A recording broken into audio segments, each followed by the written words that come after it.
मैं नालंदा बोल रहा हूँ। भारत का वो इतिहास जिसे बेरहमी से जला दिया गया और कोई कुछ ना कर सका।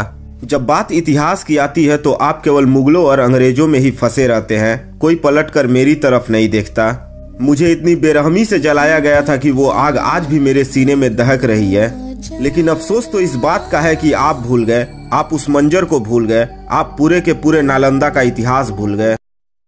इतिहास के काल मुख में ज्ञान का धार नालंदा, बिहार के पवित्र जमीन पर एक उज्जवल इतिहास नालंदा, ज्ञान विज्ञान वनस्पति और धर्म का समूचा संसार नालंदा, लेकिन दुश्मनी की आड़ में जला हुआ राख नालंदा, खोए हुए इतिहास का बर्बाद किस्सा नालंदा। हाँ, मैं नालंदा बोल रहा हूँ। सवाल ये नहीं कि इतिहास के पन्ने टटोलते समय आपकी उंगलियां कांपती क्यों नहीं। सवाल ये भी नहीं कि गैरों का इतिहास लिखते लिखते अपनों की दास्तां कोई समझा क्यों नहीं, बल्कि सवाल यह है कि जिस विश्वविद्यालय ने हर भारतीय संस्कृति को अपने पुस्तकों में समेटे हुए काल के जाल में फंसकर अपना दम तोड़ दिया, उसकी चीख किसी ने सुना क्यों नहीं, वो मंजर किसी को दिखा क्यों नहीं। अंग्रेजों और वामपंथियों द्वारा लिखे इतिहास को अपना इतिहास मानने वाले तुम इतिहास के उस कालखंड को भूल गए जिस कालखंड में मैं खड़ा था।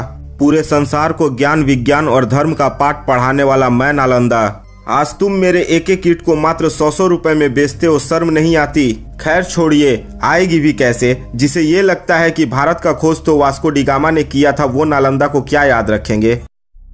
मुझे दुख इस बात का नहीं है कि खिलजी ने महज अपनी सनक के बल पर मुझे जलाकर खाक कर दिया। मुझे दुख इस बात का भी नहीं है कि खिलजी ने चारों ओर कत्लेआम मचा दिया था, बल्कि मुझे तो इस बात का दुख है कि जिस खिलजी ने बिहार की छाती पर चढ़कर मुझे रौंद डाला, उस बख्तियार खिलजी के नाम पर मेरे ही बिहार में स्टेशन बनाकर उसे कौन सा सम्मान दे रहे हो। उसकी मजार पर फूल चढ़ाकर सजदे कर कर उस खिलजी को अपनी नजरों में कहाँ बैठाए हो। अरे उस बख्तियार खिलजी ने केवल अपनी सनक के लिए 90 लाख किताबों को जलाकर स्वाहा कर दिया, जिसने भारत के इतिहास भंडार को 3 महीनों तक जलने के लिए छोड़ दिया। उस खिलजी के नाम पर बख्तियारपुर स्टेशन बन जाता है। अरे उस खिलजी ने हमारे इतिहास की केवल जड़ें नहीं काटी, बल्कि पूरे के पूरे इतिहास की कालखंड को निर्वस्त्र कर दिया। कुछ तो शर्म करो, अगर थोड़ी सी भी शर्म बची हो तो। खैर आप समझेंगे नहीं क्योंकि आप वहाँ नहीं थे, लेकिन मैं तो वहीं था। मेरी ही ठंडी छांव में 10,000 छात्र और 2,000 शिक्षक रहते थे। अरे कैसे भूल सकता हूँ वो काला दिन जब 200 घुड़सवार आए और निहत्थे छात्रों पर कोहराम बनकर बरस पड़े।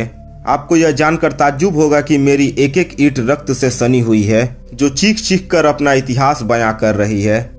आप मुझे केवल एक विश्वविद्यालय के नाम से ना आकिए, बल्कि आप मुझे इसलिए भी पहचानिए कि कितने ही ऐसे वेनसांग हुए जिन्होंने विदेशों में रहकर सालों साल केवल इसलिए अध्ययन करते रहे ताकि उन्हें बस नालंदा में दाखिला मिल जाए।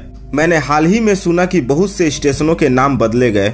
मेरी भी नजर बख्तियारपुर की तरफ थी, शायद इसके भी नाम बदल दिए जाए, लेकिन ऐसा नहीं हुआ। अब मैं समझ चुका हूँ कि आपको अपने मूल इतिहास, अपने नालंदा से कोई मतलब नहीं है, इसलिए अब मैं चलता हूँ। लेकिन मेरे खंडहर मेरा इतिहास हमेशा बयां करते रहेंगे।